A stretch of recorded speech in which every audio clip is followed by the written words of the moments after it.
Hey friends, welcome to my channel. My name is Lynn, and I'm really excited that everybody now has a chance to purchase Meg's Gnomes Summer Splash. This 4x6 stamp set has been illustrated by my dear friend Meg Brighter. This is her very first stamp set, and it is exclusively available at the Not Too Shabby shop. It features 3 different gnomes, and what is really cool about these gnomes is look how different they are. You have a fisherman, you've got a mermaid, and you've got a surfer. How fun are these? So, if you'll note, they're all kind of different, wearing different hats. The fisherman's kind of got like a little bit of a bucket hat. The surfer, I think, has more of a traditional gnome hat. And the mermaid, she doesn't have a hat at all. That's actually her tail that is flipped over her head. But check it out. If I stack all 3 of these, look at that. They were all die cut from the exact same universal coordinating die.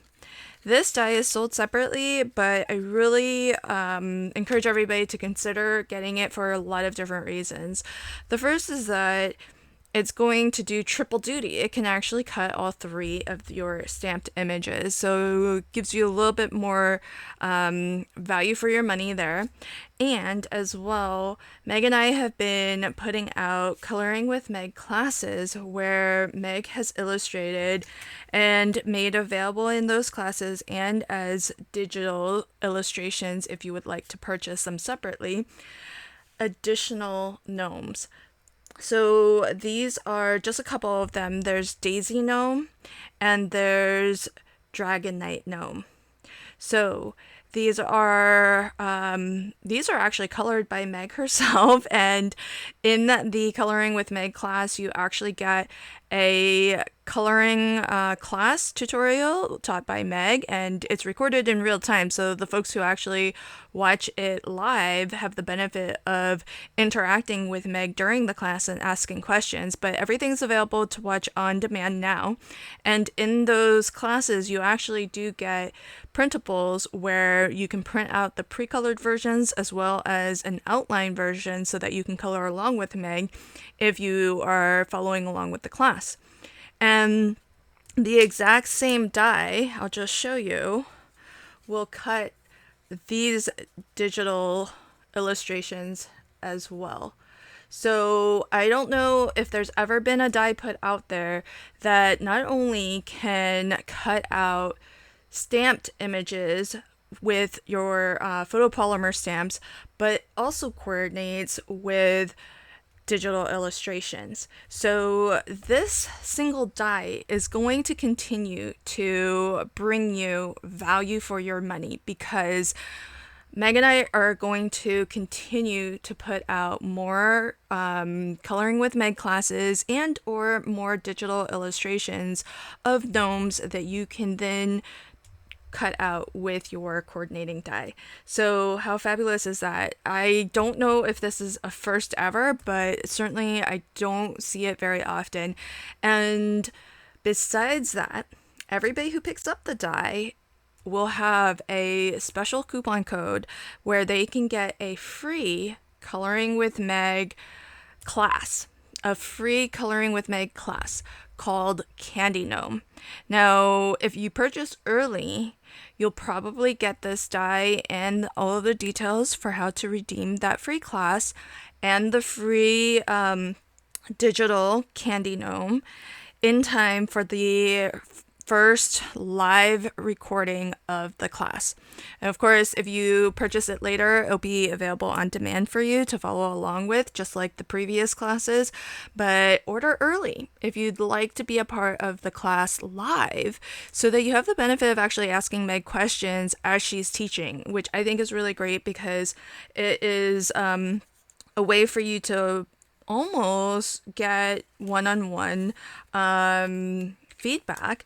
And it's almost like, kind of going to a community center and taking a class there. So it's really fabulous. Okay, so let's make a card. I've got the Seeds of Happiness here, and I'm also going to craft with something else that's coming up very, very soon. The Ultimate Snow Globe Shaker die set releases on the 20th, and I've got a sheet of pattern paper from Seeds of Happiness. I inked up this sunset, and I'm going to make the larger of the two size snow globes that you can create with the Ultimate Snow Globe Shaker die set. Now, some folks might already have the Snow Globe die set, just like some folks might already have Meg's Gnomes Summer Splash, because we did some live stream specials and we made a limited amount available for early purchase. So if you're crafting along, I hope you'll share your makes. And also, if you want to see even more inspiration featuring Meg's Gnomes Summer Splash, expand the description box below, and there's going to be a link to a collaboration playlist where you can actually see each of us have put our video onto that playlist, and you have one place where you can go to watch all of our videos. So I'm going to just create my little scene here. I want everything to be really flat because all of my shaker bits will float around on top of this. And if you're wondering where my little seagulls came from, they were actually from last month's box of the month. That was June 2025 box of the month. And this circle here is the smaller of the two circles for the large snow globe. And what I want to do is actually put some dry adhesive tape around the perimeter. I want to get this all the way to the edge. And the this circle scene here, it's actually smaller than the flat circle, the circular flat shaker pouch that is available at Trinity Stamps. This is such an easy way to actually make a circular shaker, which is, I think, brilliant and perfect, because 2 out of the 3 size circle shaker pouches will work with the Ultimate Snow Globe. And that is the 3 1/4 inch size, which is what I'm crafting with today, and the 2 1/4, so the medium size and the small size. Now, if you look at this, my circle is actually smaller than the pouch, and that's totally okay. In fact, it's actually a good thing, because it's going to allow me to push these glue tabs more flat and more closely down, because there isn't cardstock going right up to the fold of those glue tabs. So I can really try to get them as flat as I possibly can. Now, I just partially folded them in. They're acting as a little bit of a wall to hold my shaker bits in. I'm using micro beads, which are probably a little bit more dimensional than you would want for a flat shaker, but I just like how seed beads move in a shaker, and I love the sound that they make.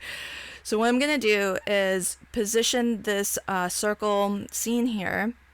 We're looking at it from the back, of course, and I just want to try to center it and get all of these glue tabs so that they will fold down as flat as I can get them to fold down and make contact with that line of adhesive tape that I put onto the circle.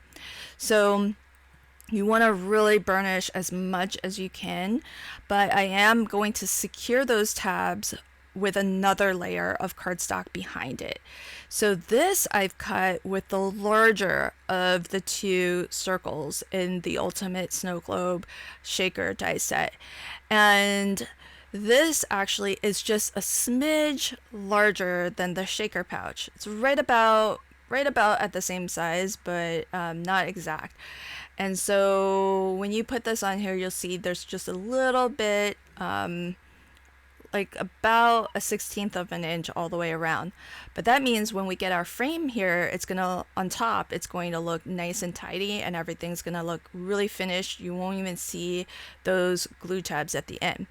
But what I want to do is just move my shaker bits around so that I can really burnish pretty aggressively, actually, those glue tabs as much as possible.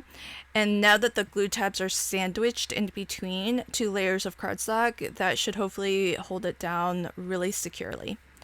So now we can get the rest of our card assembled. I've just got one of the pattern papers from Seeds of Happiness, which is part of the July paper pad club. It's one of 2 paper pads that you get. And I did already die cut the base of my snow globe out of some glitter cardstock. This is the Spellbinders Treasured cardstock, which has a lot of different specialty cardstocks. So I used the glitter, and I used sort of their glossy mirror card for the frame here. And I'm gonna adhere that, but I did want to dot on a little bit of liquid adhesive just to make sure it's extra secure. And because the circle die cut below it is the same size, it should all match up, but it gives us a really nice finish to where you don't even see the edges of the shaker pouch. It's all really, really lovely, and I'm just gonna pinch those outer edges as much as possible. Really, part of that is to really make sure that it's those glue tabs are well stuck down. And to bring the base level, because it's a flat shaker, but there's still some dimension. I thought maybe 1 layer of low profile would be enough, but ultimately I did need to double up. So it ended up being about 2.5 millimeter thick foam that I had to add behind my base. And with the globe portion of the snow globe, around the perimeter, it does tend to curve up a little, up and away from sort of your card base. So I put some 3D glue gel there, not for the dimension, but just so that it actually, we have some adhesive behind there that actually hits our card base and touches the card base. And so now that I've got this down, I'm just going to put some magnets on top to put some weight there and give it a chance to dry. So I thought that maybe this would be enough because I have Mega Splash on the surfboard, and I thought maybe that would be the sentiment and I would call it good. But I feel like I want to put a nameplate on the snow globe, and check it out. Some of the sentiments from Meg's Gnome's Mega Splash will actually fit on the nameplate. So I'm going to start off by actually tracing out the coordinating die that cuts out the nameplate. And that way I can actually take what is designed as a straight sentiment, Cowabunga Dude, and I'm going to line this up, and I've got my pencil mark there. And what I'll do is I'll just give it that slight little bend on the left and right sides so that I can, as close as possible, match the curvature of that nameplate. And even if it's not perfect, it's it's going to be close enough. And if you have a short sentiment, you might be able to just stamp it straight and it wouldn't be a problem. But that's all it takes to kind of get it to line up. And I'm not too worried about centering the sentiment within the pencil marks. I'll still line up my die where it needs to line up to actually center, but the pencil mark was really just so that I have an idea for the curvature, to match the curvature. Now, Jamie and anyone else who has the Ultimate Snow Globe might already can tell that this is upside down because the curve goes the other way on the snow globe. It actually curves upward like you're smiling, and I've stamped this like you're frowning. And now that I've said that, that's a good mnemonic for me to remember. So you want your sentiment to smile and not frown in order to be the correct orientation to put onto your snow globe. It's kind of embarrassing considering I designed the snow globe die set. I probably should have known which way it actually goes, but I discovered pretty quickly that I'd stamped that wrong, but I positioned it really well. The stamping I did such a good job on, so I'm gonna keep that and I'll just use it on a different card. But I did off camera do that whole thing again, and I feel like I didn't do so hot the second time I was lining up that curve, but it's okay. But check it out. This is my final card. You know what I really love? I don't know that I was really going for this, but it kind of feels like the beads are the water that's splashing around. And it works really well with that sentiment, make a splash. So it's like this water is splashing around all over him. I love how this card turned out. I hope you like how it turned out too. Let me know what you think in the description box below. I'm going to leave links to everything if you're curious to pick up any of the products that I used today. And as well, while you're down there in the description box, do click on that playlist link so that you can check out even more inspiration featuring Meg's Gnomes Summer Splash. Thanks again, and until next time, happy crafting and have a fabulous day. Bye!